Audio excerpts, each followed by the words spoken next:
Salve, salve galera do Central HQs, bem-vindos a mais um vídeo resenha aqui do canal. Eu me chamo Fernando e hoje nós vamos falar sobre a nova mensal do Lanterna Verde, que inclusive foi anunciado pela editora Panini Comics, saiu naquele catálogo de julho, publicação que sairá bimestralmente aqui no Brasil. Lá nos Estados Unidos sai no formato mensal, publicação que é escrita por Grant Morrison e desenhos do Lian Sharp. Acredito que a maioria dos leitores devem conhecer o Grant Morrison, já é um cara consagrado aí, tem grandes obras como Homem Animal, que eu acho espetacular e genial, o melhor dele. Tem também a melhor história curta de todos os tempos para mim, que é o Evangelho do Coiote. Nossa, explode a cabeça. Tem outras publicações com Batman Asilo Arkham, você tem X-Men na Marvel, Liga da Justiça, o run dele no Batman, Superman. É um cara bem rodado, WE3, Invisíveis, enfim, é um cara que é realmente muito produtivo. E quem segue ele nessa empreitada é o Lian Sharp, que já foi desenhista do Incrível Hulk lá no passado, com as histórias do Peter David, já numa fase que não era tão boa assim do Incrível Hulk, e mais recentemente ele estava produzindo a revista da Mulher Maravilha com roteiros do Greg Rucka. E eu particularmente achei que ele evoluiu consideravelmente na arte dele, ainda que no aspecto físico dos personagens, anatômico, eu acho que ele tem alguns probleminhas. Mas nessa publicação do Lanterna Verde ele tem vários pontos positivos, mas eu vou deixar para comentar isso um pouco mais para frente. Bom galera, o Grant Morrison, ele queria criar uma história envolvendo o Hal Jordan como um policial espacial. É como se ele tivesse uma função de polícia cósmica. Ele está lá investigando crimes, tentando proteger não só a população da Terra, mas planetas alienígenas. E o Grant Morrison deu entrevista, inclusive comentando que ele ia se pautar em histórias lá da década de 70, com runs do Hal Jordan, atuando mais como um policial investigativo, ainda que dentro de uma escala cósmica, não é mesmo? Eu acabei lendo as 4 primeiras edições da série do Lanterna Verde, então os meus comentários vão ser restritos a essas 4 publicações. Eu gostaria de pontuar que o Grant Morrison, ele é um cara que coloca muitos easter eggs, referências, só que por vezes elas são meio que obscuras. Para você ter um pleno e completo entendimento da trama, você precisa ter esse know-how, essa bagagem aí quadrinística, envolvendo no caso o universo DC, as histórias dos Lanternas Verdes. Então o Grant Morrison, ele é realmente um cara que tem um grande conhecimento, é uma enciclopédia ali em termos de conhecimento de quadrinhos.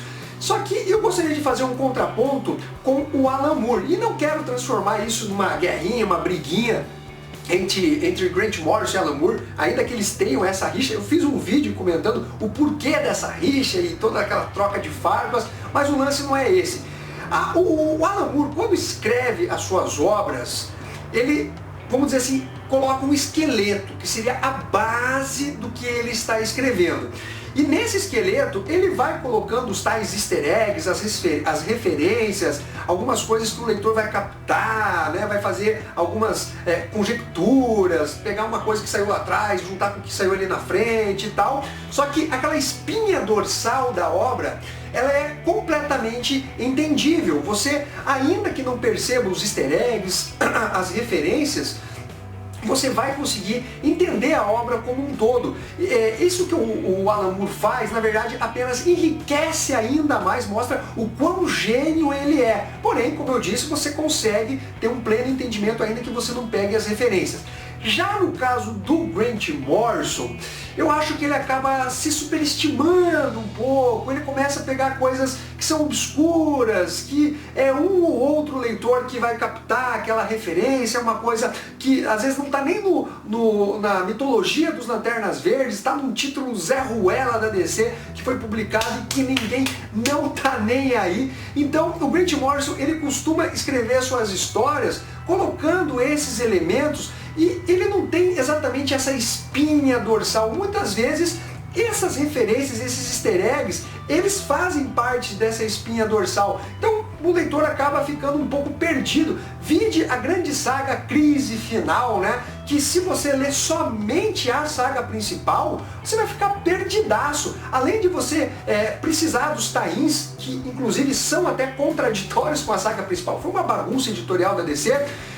Você tem muitas referências ao Quarto Mundo do Kirby, aos Sete Soldados da Vitória e coisas obscuras e tal, que até se você tiver esse know-how todo, toda essa bagagem quadrinística, você vai falar, porra, bacana, muito legal.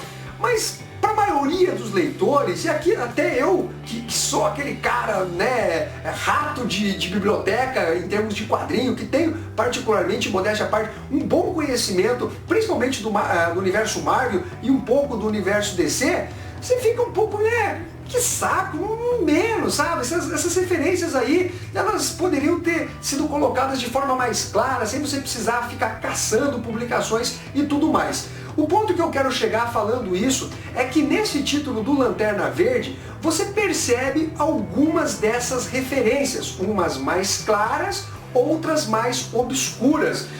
Nesse título, como eu já disse, o Hal Jordan, ele atua como um policial.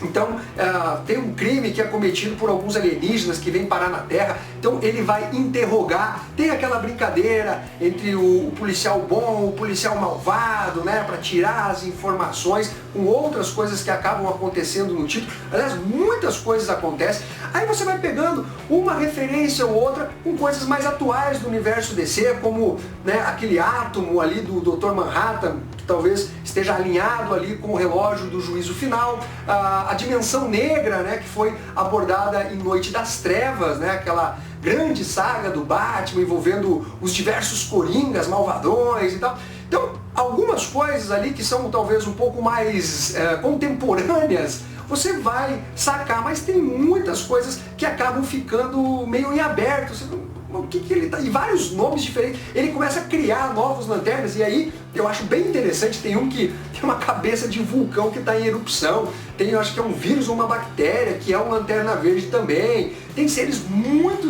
estranhos que estão atuando como lanternas verdes.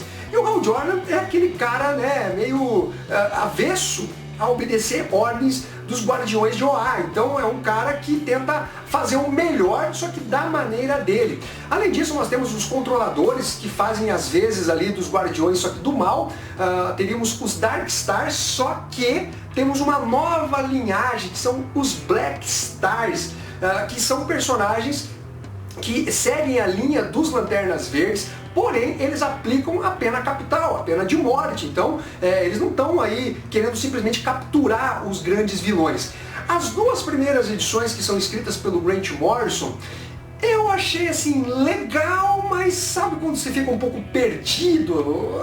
A história não está assim tão coesa.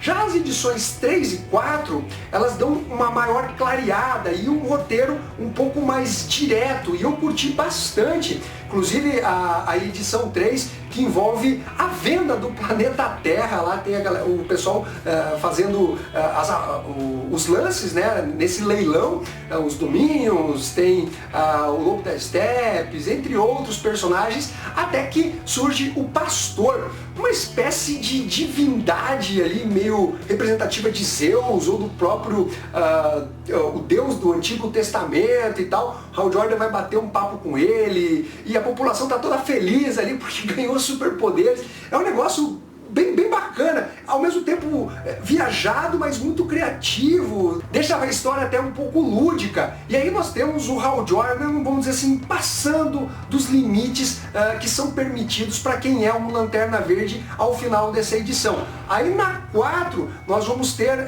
também um pouco das consequências desse ato do Hal Jordan, e mais uma construção de história que é muito interessante. Inclusive tem os Devoradores de Sóis, mais referências e referências. Na edição 3 temos ali uma homenagem, vamos dizer assim, ao Galactus.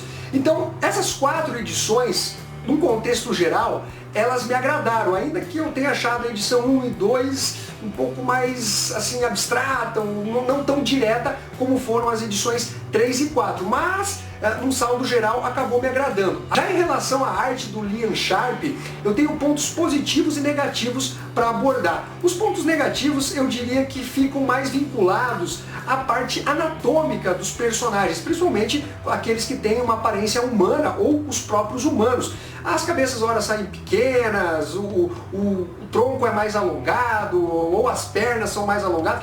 Eu sinto uma falta maior de proporção na parte anatômica. Agora, os pontos positivos, que são os maiores, galera, as diagramações, os enquadramentos estão simplesmente sensacionais. Parece que você está lendo uma publicação de ficção científica francesa da década de 70. Eu não sei quem leu a publicação, mas eu senti uma pegada meio de Valerian, de Philippe Druillet, que é de Lone Sloane, publicação que saiu pela editora Pipoca e Nanquim. É algo assim bem grandioso, cheio de detalhes, com aquelas naves, que são inclusive até estranhas, assim, uma pegada até um pouco Moebius. Eu realmente curti o Liam Sharp nesse aspecto de cenário, de composição de página. Realmente, com relação a esse trabalho artístico do Liam Sharp, é algo que se destaca e para mim é uma grande homenagem aí às publicações de ficção científica europeias da década de 70. Mas em suma, galera, qual é a nota que eu dou para essa publicação? Eu dou uma nota 8,5. Eu gostei do que eu li até agora, ainda que eu tenha algumas ressalvas, como já apontei para vocês, mas eu acho que para você ter uma ideia do que será esse run do Grant Morrison à frente do título dos Lanternas Verdes, nós vamos ter que aguardar